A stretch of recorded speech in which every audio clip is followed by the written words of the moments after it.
So last time out we had our fans feeling a little disillusioned with the franchise. No idea why. Definitely couldn't be to do with having 3 years with our winning percentage starting with a 3. I did realize why last year went so terribly though. It's because our players were bad. And I didn't spend any of our money on better batters in free agency. Let's see if this year's class is any better. Nope. We're doomed. Let's start off with the usual off-season stuff though. Not many people staying through arbitration. Those we like get their slightly less expensive offers out immediately. I wasn't bluffing when I said everyone gets defensive training in the lab. I'm hoping for some promising results, especially from Cuero. We also need Monty getting better so he can be a passable shortstop. And just like how I wasn't bluffing with the dev lab, I wasn't bluffing with the manager. Goodbye, Pedro. You will not be missed.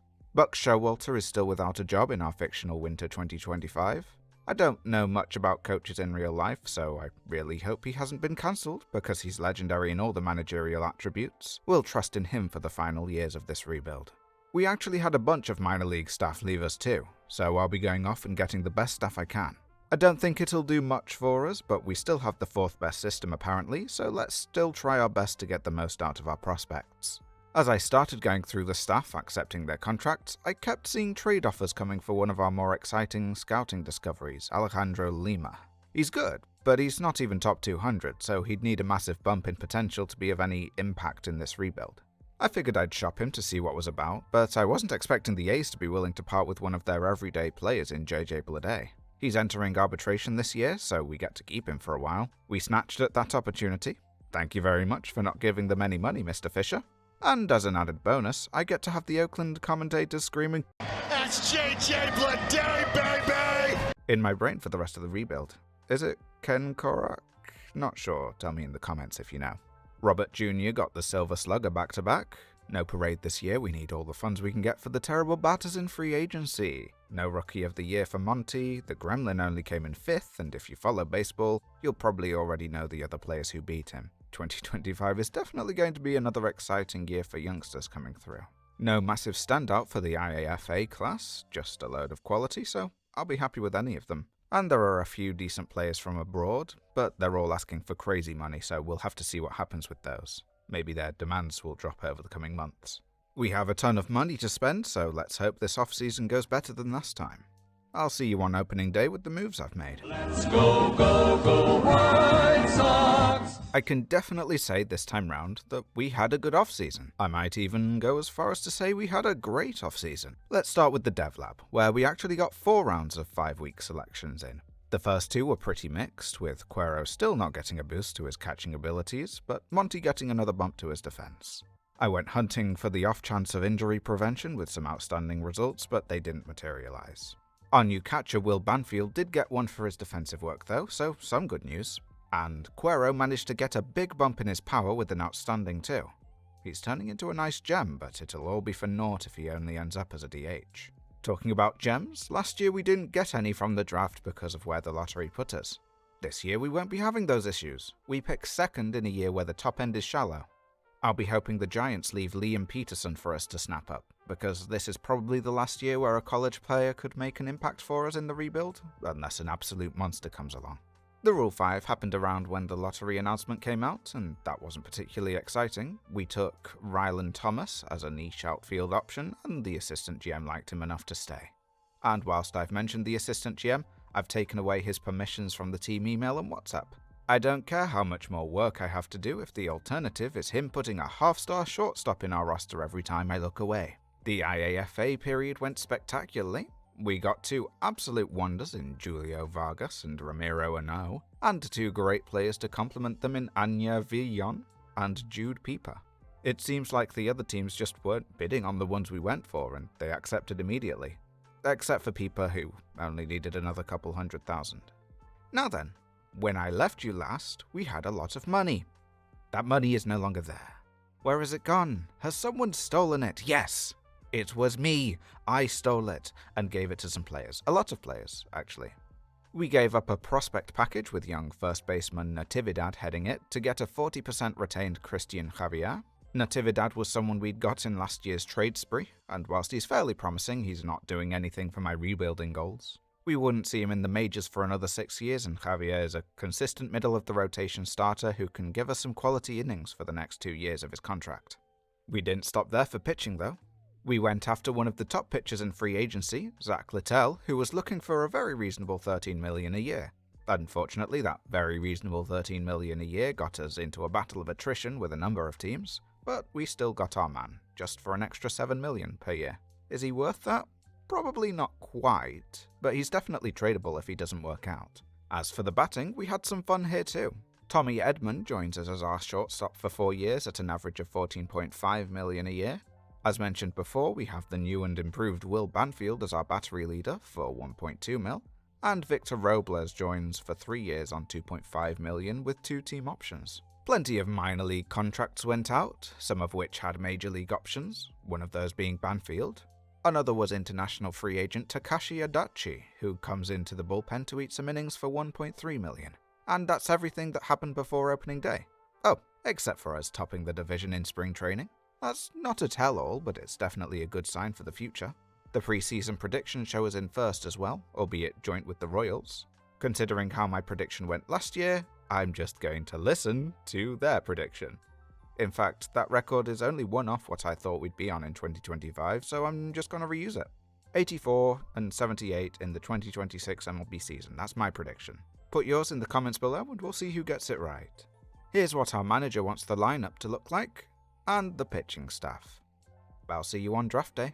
Let's go, go, go, White Sox! We're back for the 2026 first-year player draft, and we've had quite the interesting time of it as of late. Let's start with the on-field action, where our Sox find themselves even, with 45 wins and losses apiece. We had a fantastic May, prop up a below-par April and June, and July is looking like it could go both ways. Neither our pitching or our batting has been particularly impressive, our best stats showing as our position players not striking out, and our staff striking batters out. Some fun parallels there. Garrett's been putting in work as our ace, with the rest of the rotation all playing like fours. Their FIPs aren't what we were hoping for, especially Littell, but there's still time to turn it around, and the bullpen have been backing them up relatively well. Our new additions in the lineup have all been positive, though. Banfield and Robles have both had passable rake lines with top-notch defense, while JJ Bloody baby! and Edman have excelled offensively and defensively respectively.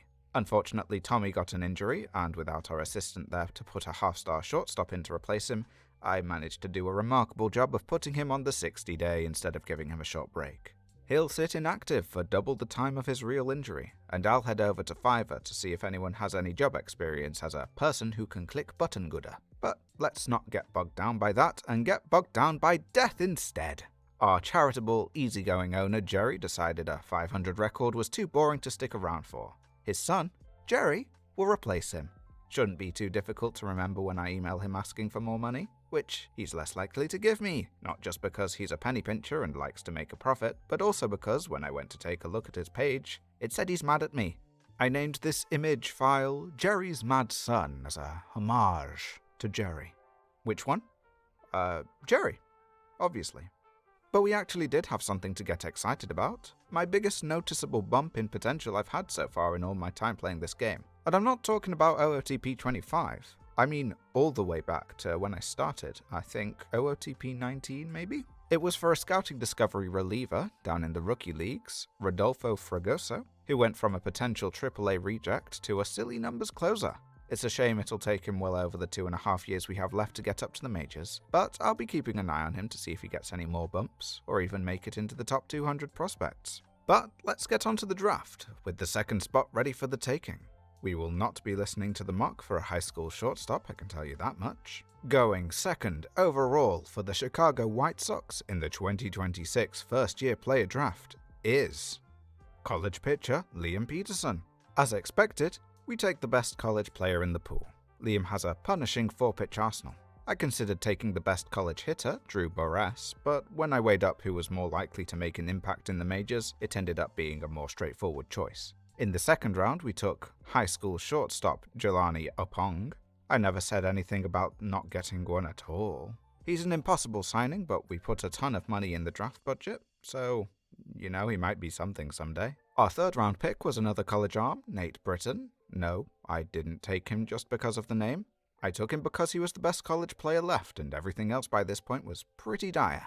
He won't get any game time for us, but he could definitely see the majors in his career as a 4th or 5th starter. Fourth up was yet another impossible high schooler, Trent Mabin. I prefer Jelani, obviously, so if I have to choose between the two, it'll be a tough choice for who I grab. A comp pick would be nice, and next year's draft looks marginally better, so I'm not sure yet. In the final round I'll show on screen, it's high school pitcher Clayton Milner. He can definitely throw a ball, and maybe he'll do that better in the future. Another disappointing draft, despite having such a great slot. We're not going to get this kind of position for the rest of the rebuild, fingers crossed, so I think I'll try for that compensation pick. We don't have enough money for both anyway. Let's go see if we make any moves at the trade deadline. Let's go, go, go, White Sox! We need to make tough decisions today, and as I'm writing the voiceover, I don't actually know what I'm going to do. We didn't have a good month, only going 10-13. I was fully expecting to be a selling team with Crochet on the last year of his deal, but then I went to look at the standings. In a bizarre season, none of the teams in our division have a winning record, and we're only a game back on the Royals. And what's more, the wild card is wide open too. I'd shopped Garrett a couple of in-game days ago, and he definitely had value, especially for some cost-controlled position players. We could get a boost to our hitting with Encarnacion Strand here, but of course our pitching would be weaker, which is what I would say if Drew Thorpe hadn't just come back from a 10-month-long injury. He's obviously not as good as our ace, but our offense is where we need to step up. And we can make a trade for a similarly decent starter fully retained. Kevin Gosman could come over for our own young first baseman Brian Ramos. He's been having a really solid season for us, but he's definitely not got the same ratings as Encarnacion Strand. I'm gonna call him ES from now on, because that name is tiring. So I still haven't made up my mind properly. If I treat it like a position-for-position swap, then Gosman isn't as good as Crochet and ES is better than Ramos. Ramos has way more team control than ES, but this is a rebuild, so we don't care as much about what happens years down the line. Will these moves help us to get to the top of the division? Maybe? Will we win the division without the trades? Probably not. Do I really want to succeed with Crochet on the team? Yes, I wouldn't be able to make any knitting jokes without him here. I think I've convinced myself enough though. We're trading and pushing for the playoffs. Go big or go home. I'll see you at the end of the season. We'll see if these trades make the impact we're looking for. Let's go, go, go, White Sox! Immediately after making those two trades, we went on a 5-game winning run, and I thought I was a genius. Unfortunately, that form didn't last, and we continued on a 500 record to the end of the season. Monty and Lewis both getting a 2-week-long bash didn't help matters, and we were only 4 games back on the Twins when all was said and done. It stings a little, but we didn't deserve playoffs anyway. Having the 7th best offense and the 10th best defense isn't exactly a recipe for success, but with our budget taking a major hit for 2027, we're gonna have to rely on what we already have to step up and make an impact. One of those pieces will be Cuero. I'm sure of it at this point. He had a breakout year with the bat, but Buck didn't put him in the lineup anywhere near as often as he should have. We really need that defensive pump this year. We have a really great core in the spine of our team now. Center, right, left, second, short, first, catcher, all looking like quality. We just need to put it all together. Trey, yes, Savage, got his first cup of coffee in the bigs at roster expansion. Not a very good start, but his ratings suggest he'll do a great job going into his first full season. His fellow draftees, Tyson Neighbors, who I've been calling Tyler by accident so far, sorry Tyson, and that guy with the really long name, so I'm dubbing him WLS now, are both ready too, and they've had stellar seasons down in Double and AAA, so we shouldn't need any pitching reinforcements. We have the best farm system by quite a chunk, so I think we can call that part of the rebuild pretty much sorted. It's not like those international signings are going to be called up anytime soon, although Samuel Zavala is one I'm thinking about sticking in the dev lab. At 22, he's been doing well in the high minors for a while, so he might be able to make the jump as a 4th outfielder. His injury-fueled call-up this year is not how I'd hope he'd perform though. Texas win the title for their 2nd, swatting the Braves off in a nail-biter. 6-5 was the final game score, with the Braves getting 3 runs in the 9th to make the Rangers sweat, but they held the best team in the National League to that. The Angels were this year's biggest losers, and Baltimore took their youngsters to the best record in the regular season. We'll be mid-pack, and I don't think we get to go into the lottery with the 15th slot. Oh, and I didn't get that comp pick because I forgot that I actually had to offer him some money. Oh well, I think the future's looking bright, even if our money isn't. So, bring on the 2027 season.